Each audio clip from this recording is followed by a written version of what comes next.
இந்திய அரசியல் சாசனம் நம்ம தமிழ்நாட்டில் இருக்கிற எல்லாருக்குமே கொடுத்துருக்கிற உரிமையில் ரொம்ப ரொம்ப முக்கியமானது ஓட்டிங் ரைட், வாக்குரிமை. ஒரு மனுஷன் உயிரோடு இருக்கான்றதுக்கு அடையாளமாக இருக்கிறதுல அவனோட ஓட்டுரிமை ரொம்ப முக்கியம். அதனால தான் voting is not only R right but also R life. ஒரு முக்கியமான விஷயத்தை பற்றி இப்போ நான் உங்ககிட்ட நான் ஷேர் பண்ண போகிறேன். இது நான் ஃபஸ்ட்டு கேள்விப்பட்ட உடனே எனக்கே ரொம்ப ஷாக்கிங்காக தான் இருந்தது.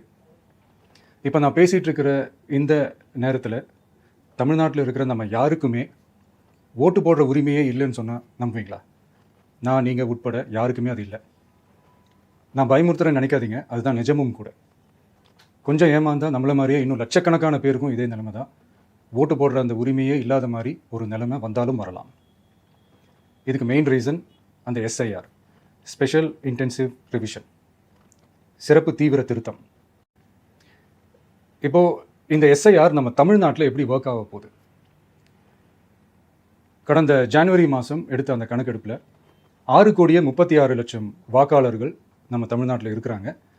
ஆனால் அவங்க யாருக்குமே இந்த ஓட்டு போடுற உரிமையே இல்லை. அந்த பிஎல்ஓன்னு சொல்லுவாங்க, பூத் லெவல் ஆஃபீஸர்ஸ், வாக்குச்சாவடி நிலை அலுவலர். அவங்க தான் வீடு வீடாக போய் அந்த ஃபார்மை கொடுப்பாங்க. அதை நம்ம ஃபில்அப் பண்ணி கொடுக்கணும். அதை தேர்தல் ஆணையம் அதை எடுத்துகிட்டு போய் அதை ஸ்க்ரூட்டினைஸ் பண்ணி அது எல்லாமே கரெக்டாக இருக்கான்னு செக் பண்ணி பார்த்ததுக்கப்புறம் அந்த வாக்காளர் பட்டியலை வெளியிடுவாங்க. அந்த வாக்காளர் பட்டியலில் நம்ம பேர் இருக்கணும், அப்போ தான் நம்மளால் ஓட்டு போட முடியும். அந்த புது பட்டியல் வர்ற வரைக்கும் நம்ம வாக்காளர்களான்றது அது உறுதியே செய்ய முடியாது. இன்கேஸ் அந்த புது பட்டியலில் நம்ம பேர் இல்லைன்னா அது ஒரு தனி ப்ராசஸ், அது ஒரு தனி ஃபார்ம், அது ஒரு தனி கிளைம்ன்ற மாதிரி அது ஒரு வேறு வேலை.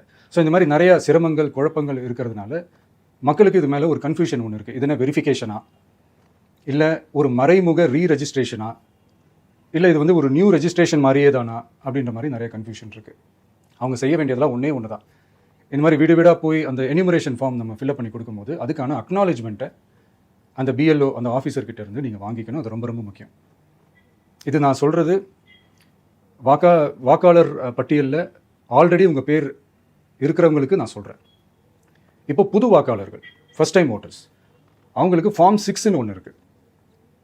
அதை நீங்கள் ஃபில்அப் பண்ணி நீங்கள் உங்கள் ஏரியாவில் இருக்கிற சம்மந்தப்பட்ட அந்த உங்கள் அலுவலகத்தில் நீங்கள் டைரெக்டாகவும் சப்மிட் பண்ணலாம், இல்லை நீங்கள் ஆன்லைன்லேயும் சப்மிட் பண்ணலாம். அப்படி ஆன்லைனில் நீங்கள் சப்மிட் பண்ணிங்கன்னா அதுக்கான ஸ்க்ரீன்ஷாட் எடுத்து வச்சுக்கோங்க. ஃபோனில் மெசேஜ் வரும், அதை சேவ் பண்ணி வச்சுக்கோங்க.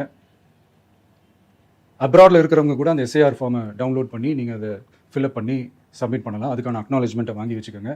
ரொம்ப முக்கியமாக உங்களோட பிஎல்ஓ அந்த ஆஃபீஸர் யாருன்னு தெரிஞ்சு வச்சுக்கோங்க. இந்த தேர்தல் ஆணையம் அந்த வெப்சைட்டில் போனீங்கன்னா அந்த பர்டிகுலர் பிஎல்ஓ ஆஃபீஸரோட ஃபோன் நம்பர் கூட நீங்கள் எடுத்து வச்சுக்கலாம். இன்கேஸ் உங்களை யாரையும் ரீச் பண்ணலை, இல்லை உங்களுக்கு அந்த ஃபார்ம் கிடைக்கல அப்படின்னா நீங்கள் அவரை காண்டாக்ட் பண்ணி அந்த ஃபார்மை வாங்கி நீங்கள் ஃபில்அப் பண்ணி நீங்கள் சப்மிட் பண்ணலாம். ரொம்ப முக்கியமாக அதுக்கான அக்னாலேஜ்மெண்ட்டை வாங்கி வச்சுக்கோங்க. இது எல்லாமே சரியாக செஞ்சாலும் இந்த எஸ்ஐஆர் மேலே சில டவுட்ஸ் இருக்குது. அது என்னென்னா, இந்த 6,36,00,000 வாக்காளர்களுக்கு ஒருத்தர் விடாமல் இந்த ஒரே மாதத்துக்குள்ளே எப்படி எல்லாருக்குமே அந்த ஃபார்ம் போய் ரீச் ஆகும்? ஒன்று. ரெண்டாவது, நீங்கள் வரும்போது வீட்டை பூட்டிட்டு வேலைக்கு போயிட்டு என்ன பண்ணுறது?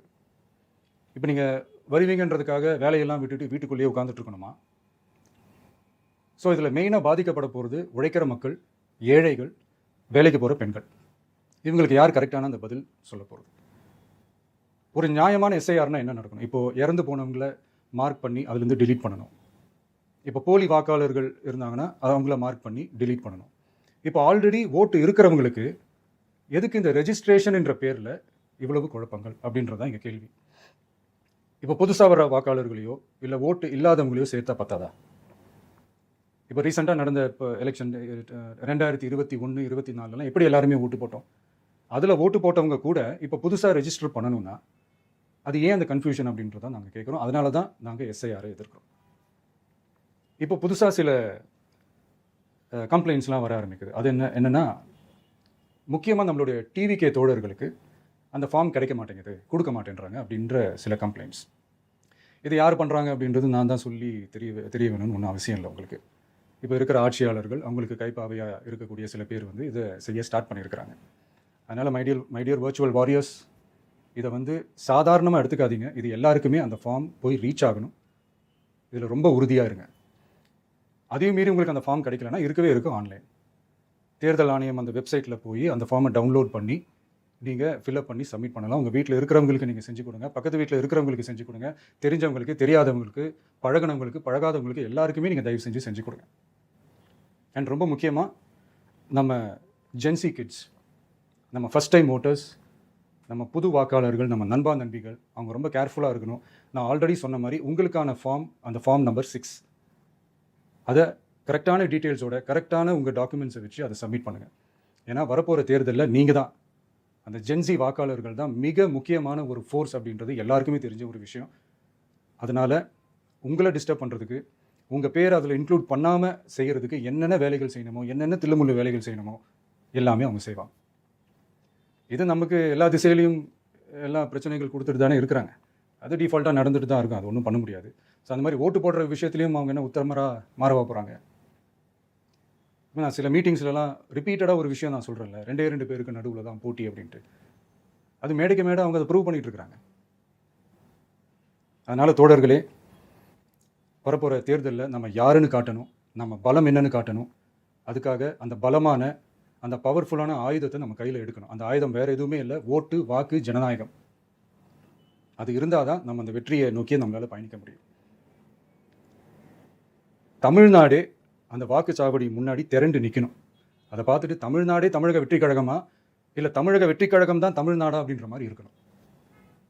வீடுன்னு ஒன்று இருந்தால் தான் ஓடு மாற்ற முடியும்னு அறிஞர் அண்ணா அவர்கள் சொல்லியிருக்கிறாங்க. அந்த மாதிரி ஓட்டுன்னு ஒன்று இருந்தால் தான் இந்த நாட்டையே காப்பாற்ற முடியும். அப்புறம் இன்னொரு முக்கியமான விஷயம், அந்த எனிமரேஷன் ஃபார்ம் நீங்கள் ஆன்லைனில் நீங்கள் ஃபில்அப் பண்ணும்போது அதில் ஒரு சில ப்ராப்ளம்ஸ் வரதுக்கு வாய்ப்பு இருக்குது. அது உங்களுடைய ஓட்டர் ஐடியில் இருக்கிற உங்கள் பேரும், ஆதார் கார்டில் இருக்கிற பேரும், அந்த ஸ்பெல்லிங், இனிஷியல்ஸ் எல்லாமே ஒரே மாதிரி இருந்தால் தான் அது அக்செப்ட் ஆகும், இல்லைனா அக்செப்ட் ஆகாது. அது கொஞ்சம் கேர்ஃபுல்லாக பண்ணுங்கள். அது கொஞ்சம் யூசர் ஃப்ரெண்ட்லியாக இருக்கலாமேன்னு கேட்டதுக்கு அதெல்லாம் முடியாது, அதுக்கெல்லாம் வாய்ப்பு இல்லை, அதுக்கெல்லாம் ஆளுங்க இல்லை, பண்ண முடியாதுன்னு ரிப்ளை பண்ணிட்டாங்க. ஸோ அதனால் மைடியர் டிவிகே தோழர்களே, மைடியர் ஜென்சி படை பலமே, உஷாராக இருங்க, கான்ஃபிடென்ட்டாக இருங்க, நல்லதே நடக்கும், வெற்றி நிச்சயம்.